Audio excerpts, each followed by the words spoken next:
Hey, greetings and salutations, everybody. Trigger FTU here, also known as Will It Play. We're going to be testing out another game on the INEO and the GPD Win 3.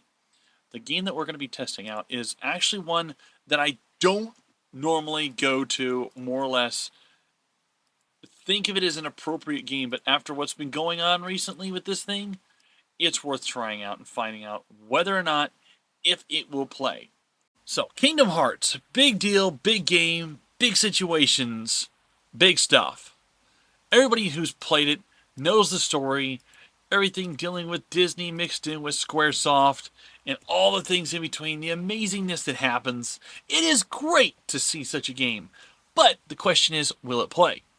Now, there's a few games of the series that tends to glitch out. We're going to be testing out some of those games to find out how well it'll play on a mobile gaming system such as the GPD Win 3 or the INEO 2021 Pro Edition. Now, both of these will be captured via capture card, make it a lot more easier than having to sit there and watch it through a camera all the time. We'll be able to mix and match, and two, it'll at least look half decent. In one of the videos, I did see that somebody by the name of Van Tansy had mentioned, and I quote, "Can you please turn the bluff off because the bloom is too powerful?" Well, for some of these games that we have that come in, unfortunately, I can't change the video settings. I can probably use a filter, but to fix this issue, the best solution is just capturing it right off the device at its native graphical power. Running at 800p or 720p will probably be better for both systems. I got my capture card ready. I got both of them linked in. Let's rock it out and find out, will it play here on the channel?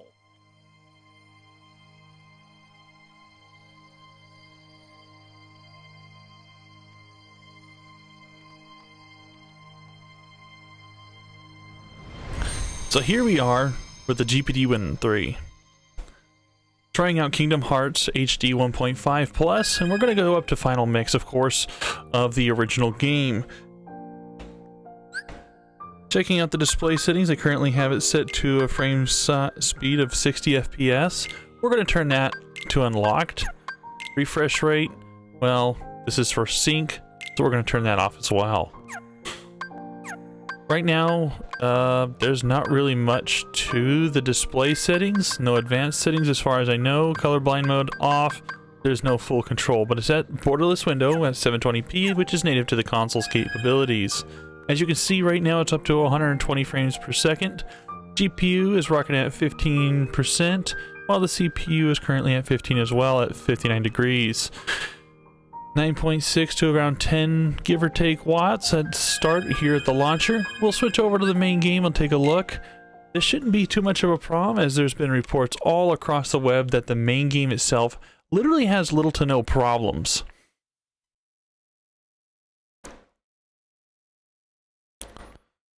So the game loads up pretty good. It still shows at about 120-ish frames per second and still at a good 9 to 8 watts.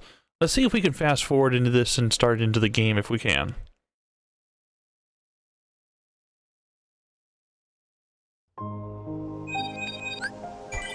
Now I took the liberty into bypassing the intro for a little bit, just to make it a little bit faster in loading in the game.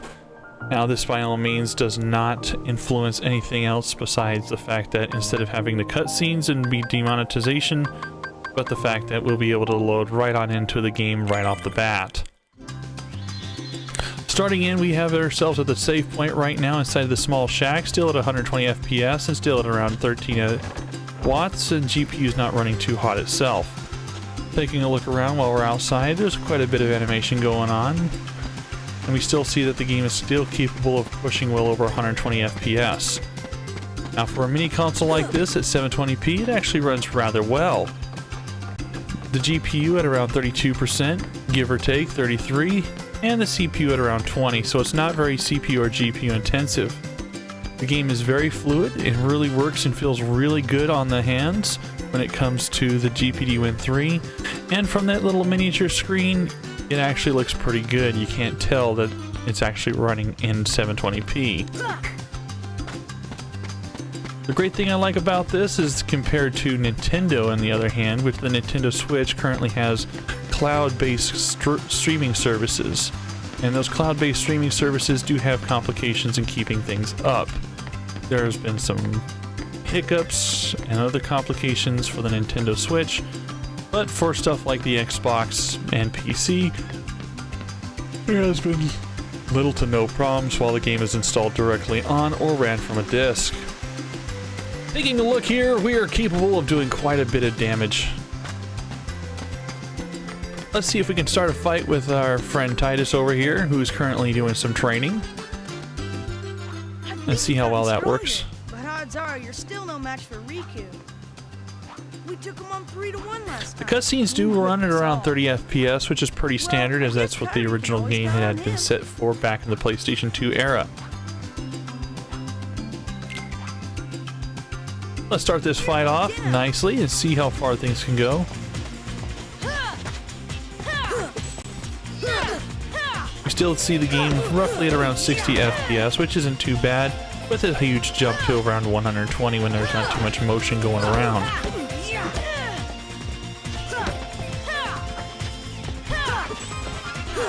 Mind you, this is just only the intro, so there is a lot more to be seen.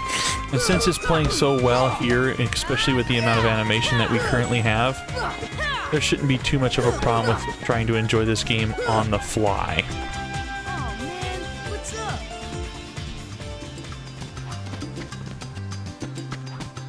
Now, there is no hiccups to be seen, clearly.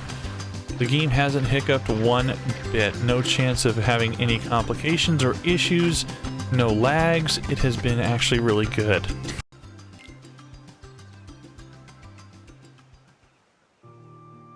You know, Riku has changed.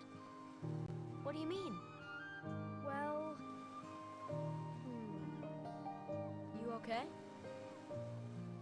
So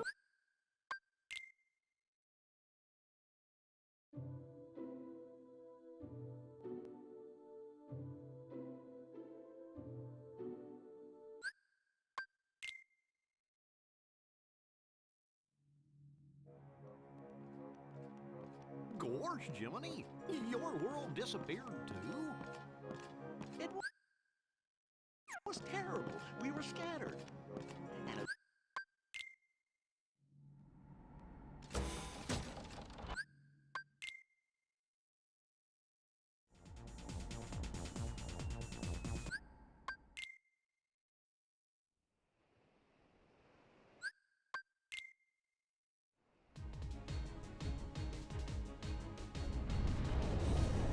what's that?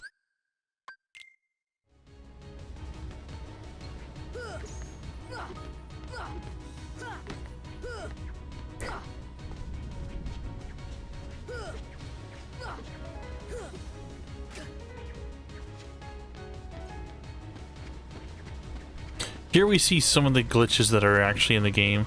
At the moment, the shadow and lighting effect is a little bit off.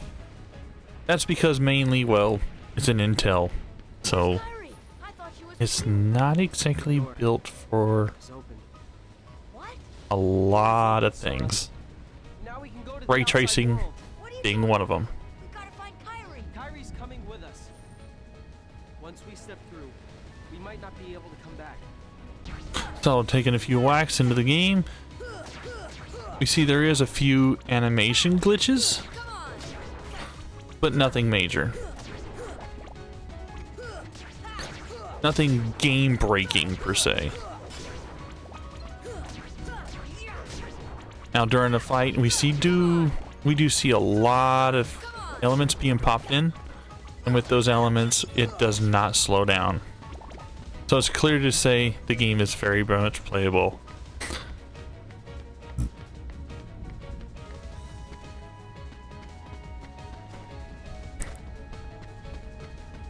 I know this is just the intro area, but with everything that's going on, especially the textures on the floor, not playing well with lighting, and all the heartless attacking, the game is still very much playable. So what we'll do next is see about switching games. Next game we'll try is Kingdom Hearts 2. Now, all across the web, there's been a lot of talk about this game and how many complications it currently has. There's some people that even explain that there's even some rather unusual glitches where it would slow down or bog down. Let's try this on the GPD Win 3 and see how far we can go with it. Of course, we got the Square Enix and everything popping up, Disney development, video series, and all the other neat copyright information. Currently, I do have an area that's already loaded up in Twilight Town after a lot of the other textures and a lot of the other effects that have been already done and over with. We're at the usual spot. Loading in, we still see it 121 frames per second, but the game does jump up to around 13 watts. Unusual? Pretty much. Trying some of the animations, it's not too bad. We do see that the cutscenes are, of course, cut down to 30 FPS as well. We do see a lot more elements on the screen. Some characters, of course, being able to be talked to, things that it can be interacted with. And of course, we still see that the game does chug along, and seems like the animation itself, even though the game is running at around 120 and 100 plus FPS, we do see that the animation itself is actually being played in a much more slower rate. Now on the screen it does look like it's bogging down just a little bit or getting a little bit of lag. It's really not the case here. So using this to do some animations, some grinds, doing some fast-paced stuff. The game doesn't drop any farther than around 100 frames per second. Loading scenes is not too bad either. It still runs at around 15 to 16 watts, which isn't too bad. It's a lot more power than you would normally use for such a game, but considering how many graphics and all the stuff that's included in the game, it's probably about standard. Now there is one area that we can go through with this skateboard where we can do some grinding and see about getting a lot more elements on the screen to show.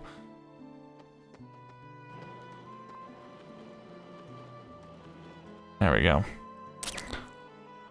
Tram common. So there's a lot more that's going on down here.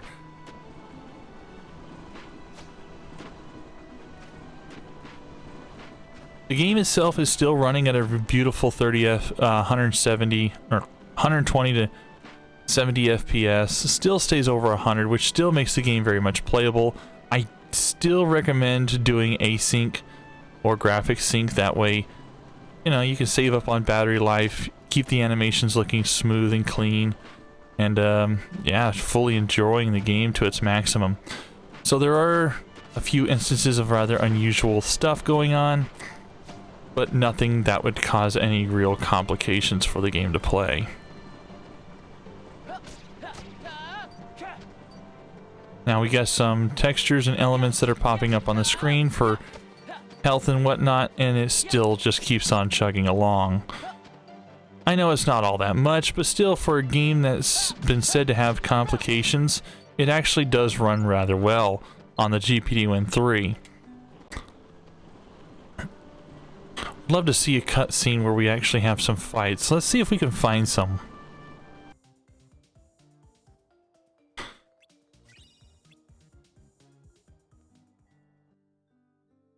So we're going to try with this one here, delivering the mail. Let's see how far we can go, shall we? Much to do, so little time to do it all.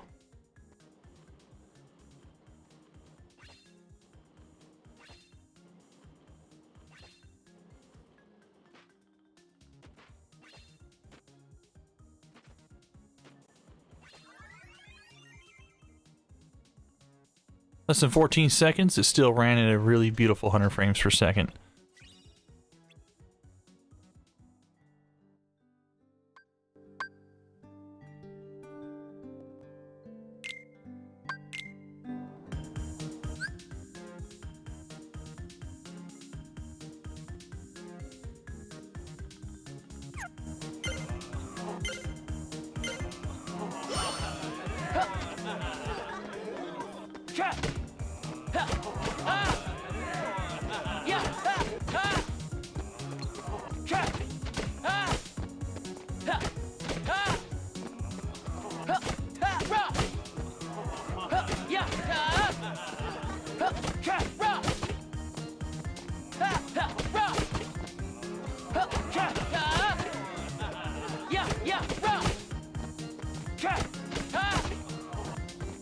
Now with this one, it's kind of unusual because it depends on how well your depth perception is. But it's really easy to get a very big combo and enjoy playing the game. It still runs at around 99 FPS, even though there's not really much all that's happening. Well, there's really not all that much to really go off of by the looks of it. The game works well, it runs really well, there's limited to no issues. But for something that's been having issues, it seems to run rather smoothly.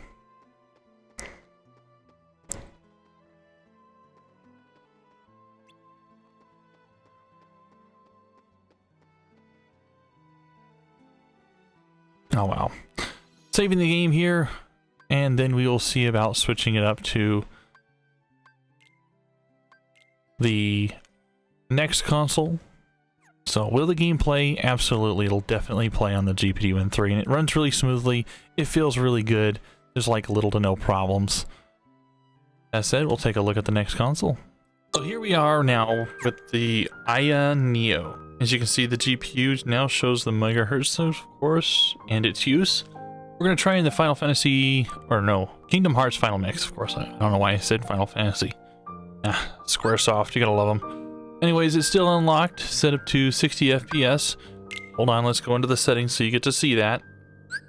Boom. Currently, display settings are at 800p.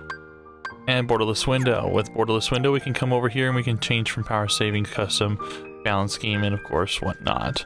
We are starting off the game at around 11 watts, and it seems to be pretty good in the settings here. And it drops down to 60. So we'll load up the game real quick. We'll see how far it works.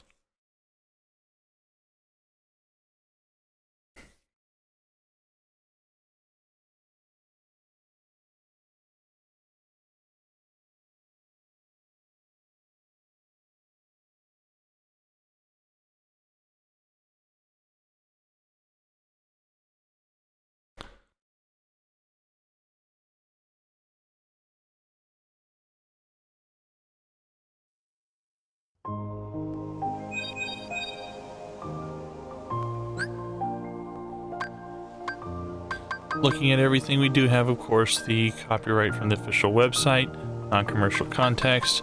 Of course, we don't play the game for non-commercial reasons. So we'll take a look into the game right now and start from our last save. Ooh, seems our last save did not save. Okay, we'll continue from where we left off. Currently, we see the game stops at around 60 FPS for reasons that are currently unknown at around 6 watts. We'll go outside and take a look and gander of everything that's going on. Everything is pretty dark right now, and we're back into the cutscene where the battle's going on. As you can clearly see, a lot of the stuff and the texture issues that we had in the other system are actually no longer existing. GPU runs at around 200 to 400 watts, which isn't too bad for Vega 8 graphics. Keeps the game rolling and trolling so that we don't have to worry too much about it. The game does run at 800p with no problems. You will see the cutoff on the top and the bottom of the screen. Now the game is running at around 6 to 7 watts, maxing at around 8 with the CPU. GPU is actually maxing at around 400 megahertz as is, while the CPU isn't getting any higher than maybe 4.3 gigahertz on a heavy load. Everything else, with everything going on, seems pretty decent. Let's see if we can pause it for a second and see about anteing up. Now that we know that the game runs really good at 60 FPS, it does seem weird that it's capping at 60 FPS even though we have everything unlocked. But let's go up to balanced, and it's at 50 watts on the TDP, and see how well the game plays then. Unlocking everything, we do see that the game spontaneously jumps for a short time and then actually caps back down. Not sure if this is just something that the AMD software does for Adrenaline, or if it's just something that I may have had messed up in the settings. Okay, after checking the settings here in the Adrenaline, it doesn't seem to be a situation of going on in Adrenaline. But the game does in fact run at a good 60 FPS with a cap lock on there, regardless of your settings. Isn't too bad of an inconvenience, or any in that matter. We see a lot of stuff going on the screen, still capping out at around 5 watts, which, if you don't mind, is actually pretty decent. There's no texture glitches like we did find on the GPD Win 3, so we can progress forward. Pausing the game one more time, we'll switch it up to full game mode at 20 watts. Loading into the game once more, it still caps at around 60 FPS. Not entirely sure, but yeah, it seems to be a thing.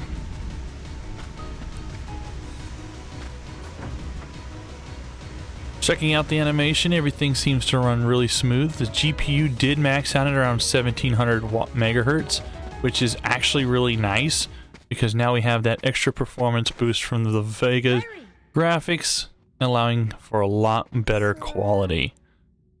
Now, compared to the Intel graphics, there is dynamic resolution that's possible, which does increase performance and quality.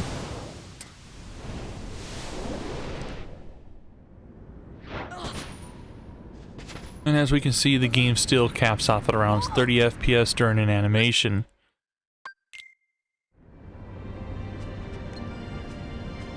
Taking a look at this beastly thing.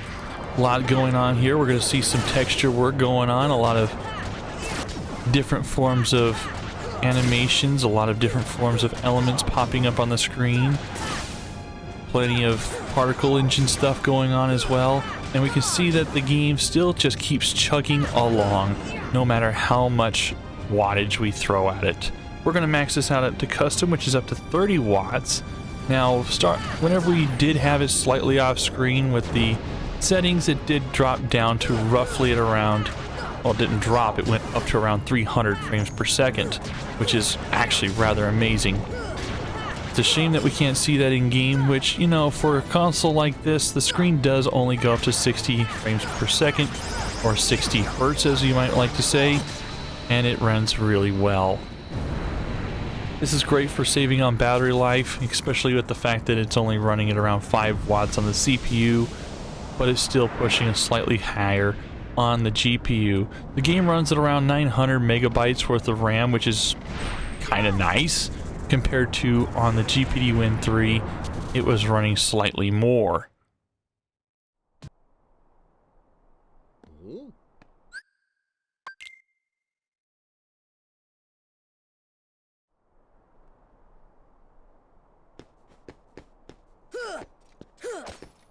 Being in town, things seem to really be nice as well. So we're going to quit the game here. We're going to switch over to Kingdom Hearts 2. Okay, sorry about the weird quick jump, as it seems the game had crashed whenever I left Kingdom Hearts Final Mix. Now we're going to go to the Trouble Child, which is Kingdom Hearts 2. Now, I was doing some tinkering, and I found out that whenever I had the game in windowed mode, the game would run much more higher frames. But at borderless window, it only runs at around 60. Not exactly sure why, but it seems to be a thing. Might be a glitch in the Adrenaline software. It might just be a glitch within the software itself. We'll find out here soon enough. Let's see if we can go into windowed mode. We tell it yes, and it just so happens to get a small boost to speed. We can see it jumps up a little bit.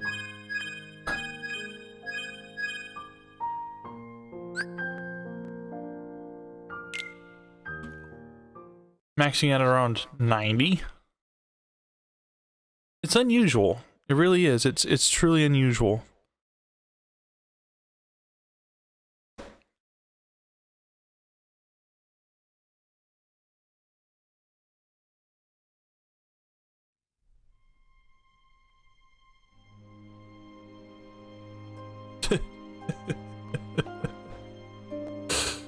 Wow. Truly unbelievable.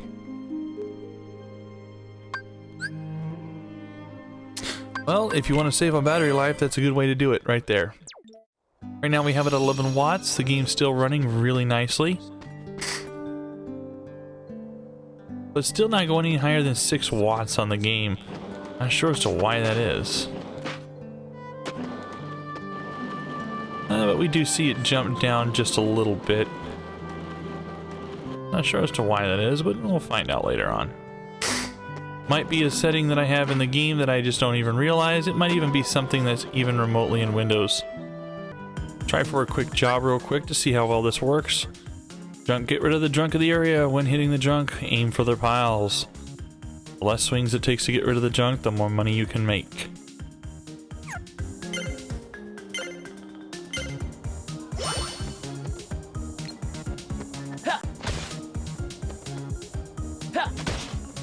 Yeah, yeah. Ha!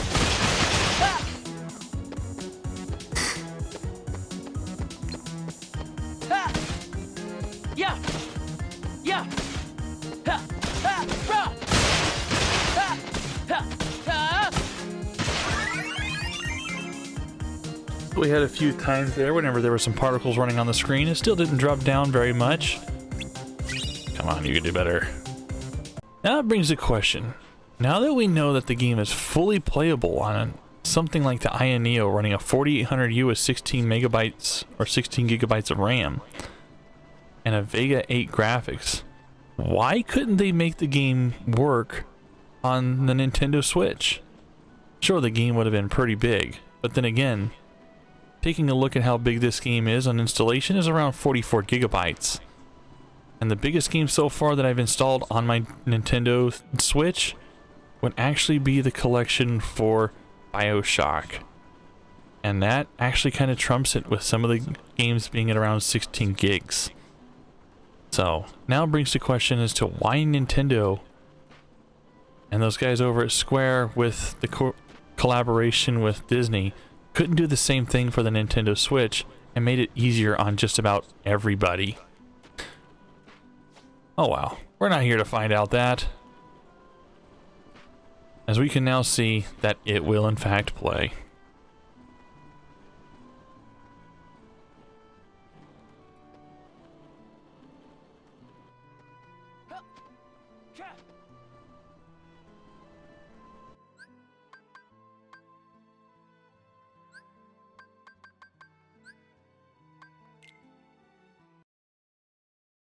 Will it play? Absolutely. There's a few glitches here with Kingdom Hearts 2, which, you know, it's bound to happen. It's the one game that everybody's been complaining about, seeing that there's been complications with it, performance issues, but that's not too bad. But the fact that it'll play on the INEO beautifully and the other system, well, that's great within my books. It's better than playing it in the cloud like what currently is going on with the Nintendo Switch. The Nintendo Switch cloud services for this game, as well as for Kingdom Hearts 3, has had an update. And it even informs the person, hey, cloud services may vary, there might be lag, there might be a network issue, blah, blah, blah. It might not be a good idea to play this game. That is not something that I truly enjoy. Cloud gaming, sure, it's a thing that's coming up to being a big deal, provided you have the bandwidth and provided the service is really good. This is why I like xCloud, mind you. But to have the physical or even a digital copy installed on the physical hardware makes it so much more supreme. I hope you enjoyed the stream, or in this case, the recording. Hope you enjoyed the video. Hit that like and subscribe, and like always, you all keep being amazing.